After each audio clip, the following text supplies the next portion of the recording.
Outra coisa que eu já acabei comentando em alguns vídeos que eu fiz dependendo da cultura que vocês escolherem, que nem por exemplo jiló, quiabo, hortaliças de fruto mais leve, você tem que ter uma quantidade bem maior de plantas na horta para poder fazer 1 quilo de produto. Então, quantos frutos de jiló precisa para fazer 1 quilo de jiló?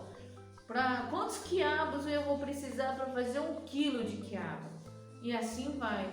Produtos mais pesados, que nem por exemplo berinjela, abóbora, até mesmo pepino é mais pesado. Aí nesse caso eu acabo não precisando de tantos frutos para fazer 1 quilo. Agora quando eu trabalho com hortaliças, certo? Que o peso dela não é grande, aí eu tenho que repensar o número de planta que eu vou ter que investir para poder ter retorno financeiro na venda. No caso do quiabo, a média é de 1.500 pés. Lembra-se que eu sempre trabalho com pés, porque se eu sei quantos quilos ou gramas cada pé vai produzir na minha roça do início ao fim da colheita, eu vou conseguir ter uma estimativa de colheita. Eu já vou falar sobre isso com vocês, porque a gente tem que ter esse tipo de controle também até de quanto vai colher.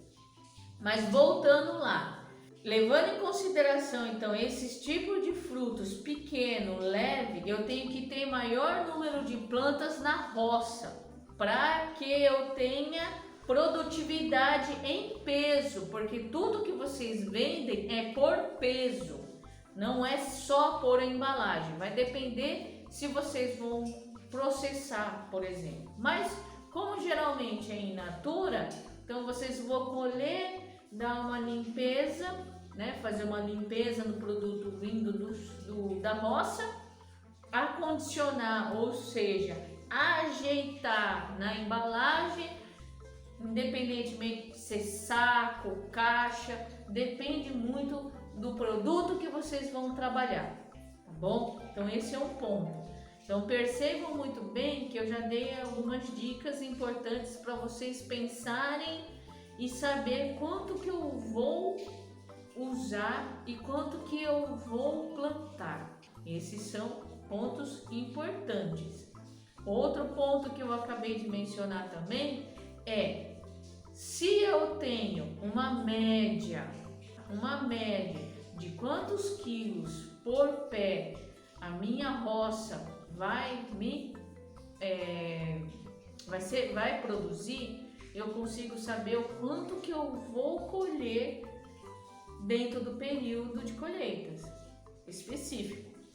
O agricultor profissional de hortaliça ou de frutíferas sabe muito bem quantos meses ou semanas essa cultura que ele trabalha vai ter de colheita, porque ele já tá bom no que faz, ele conhece a cultura na palma da mão, entendeu? Por isso que nós temos que tomar cuidado, temos que tomar muito cuidado nisso, se tornar bom naquilo que você faz para poder saber quantas semanas você vai colher. Com isso você tem quantas semanas que você vai vender, e se você sabe quanto quilo por cada pé a sua roça vai produzir, você sabe quanto que você tem para vender. Olha só o pulo do gato. Se você sabe quanto vocês vão ter para vender, você sabe qual é o cliente que você vai ter que procurar para vender esse produto. Se é uma quantidade razoável, você vai ter além de um cliente apenas, entendeu? Vai ser muito mais além, porque se você tem uma roça de baixo rendimento e você não consegue aumentar grandemente a sua produção, Então vocês continuam com o cliente que já está acostumado em comprar com vocês, ou então vocês conseguem aumentar um pouquinho em pouquinho das suas vendas. Então esse é um ponto muito importante, gente, que a gente tem que pensar, certo? Se eu encarar a minha roça, meu pomar, a minha horta como uma fábrica de alimento, vocês vão entender o porquê que eu estou falando isso. Porque uma fábrica não deixa nada sair do controle, porque ele tem que saber exatamente quanto que vai produzir para poder saber quanto que vai vender. E no caso de fruta e hortaliça não é diferente. A fábrica de vocês está no chão, então eu tenho que controlar todo esse processo, que é o manejo dos tratos culturais que nós usamos no campo. Deu para entender? Então, o porquê que eu tenho que saber quantos pés eu vou trabalhar, quantos pés cada um desses pés vão oferecer de produção do começo da colheita até o final. E eu tendo esse tipo de controle ali, eu consigo estabelecer quanto que eu vou vender. Ó, um ponto importante, entendeu? Porque se vocês sabem que você vai colher na roça bastante, então vocês têm que correr para procurar mais pessoas para vender essa produção. Agora, se vocês percebem que a sua roça não tem tanto, então puxe o freio de mão, vai vendendo com calma esse pouquinho, para a gente também não ter prejuízo. Outra coisa que muitas pessoas me falam: Érica, se eu fazer esse tipo de planejamento, eu vou desanimar, porque eu vou perceber que em vez de estar ganhando dinheiro, eu vou estar perdendo. Gente, realmente pode assustar isso. Eu sempre falo para eles, pode assustar, só que se você tem o controle, presta atenção, hein, desse ponto. Se eu tenho controle, tá tudo planejado, o quanto que eu vou gastar de cada insumo, quanto tempo vou levar para colher, quanto tempo eu vou ter de colheita ou de safra e a quantidade, tudo anotadinho. Então, por exemplo, primeira anotação, tudo que eu vou gastar na cultura, uma estimativa, não é um chute, é fazer uma média de tudo que vocês podem vir a gastar na cultura, porque às vezes pode acontecer algum imprevisto, isso pode acontecer mesmo. Então eu vou fazer a anotação do que eu posso gastar.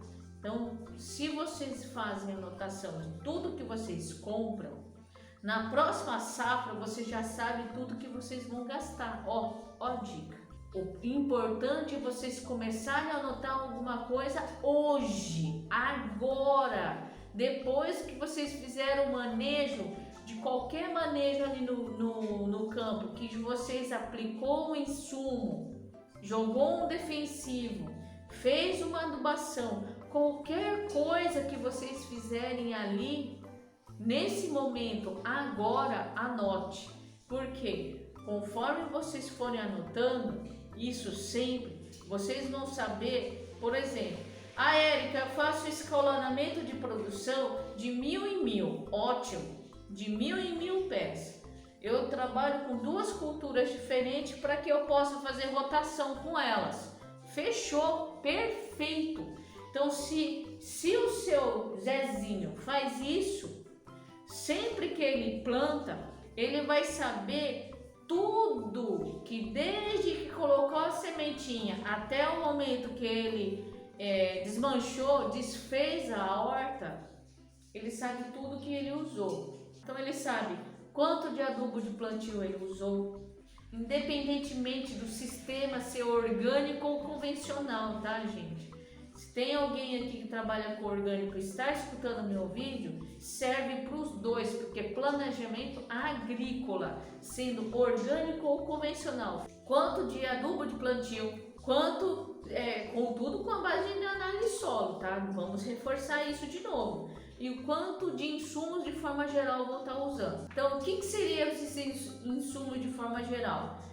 Calcário, gesso agrícola, compostagem, esterco, curtido, adubos, cinza, carvão, matéria orgânica. Cinza, carvão e matéria orgânica, às vezes a gente tem na nossa roça. É sempre bom vocês juntarem matéria orgânica na roça, porque sempre está precisando fazer uma capina, uma roçada, entendeu? Então aí vocês vão amontoando em vários pontos ali para vocês terem matéria orgânica no preparo do solo, uma cobertura morta para não deixar solo sem proteção e não deixar evaporar essa umidade, principalmente na estiagem, quando não tem tanta chuva, tá bom? Só lembrando, só aquela pinçada na memória de tudo que eu já ando falando para vocês. Tem gente que me acompanha e já tá careca de escutar. Eu não, eu tô de cabelo branco de falar. Então vamos lá. Se eu tenho esse tipo de controle de tudo que eu usei, vamos levar em consideração o exemplo que eu falei do seu Zezinho. Ele sempre planta de 1000 em 1000. Então, desses tempos e tempos de 1000 em 1000 que ele vai fazendo rotação, ele sabe já exatamente, ou bem próximo da realidade que eu falo, bem próximo do dia a dia, de tudo que ele vai gastar, do começo ao fim. Quando eu tenho esse conhecimento, gente, aí que tá o pulo do gato. Quando eu tenho esse conhecimento de que eu sei tudo que eu vou gastar na minha roça e o que às vezes é mais caro e mais barato, eu posso estar diminuindo o meu custo, porque eu posso substituir produtos caros demais.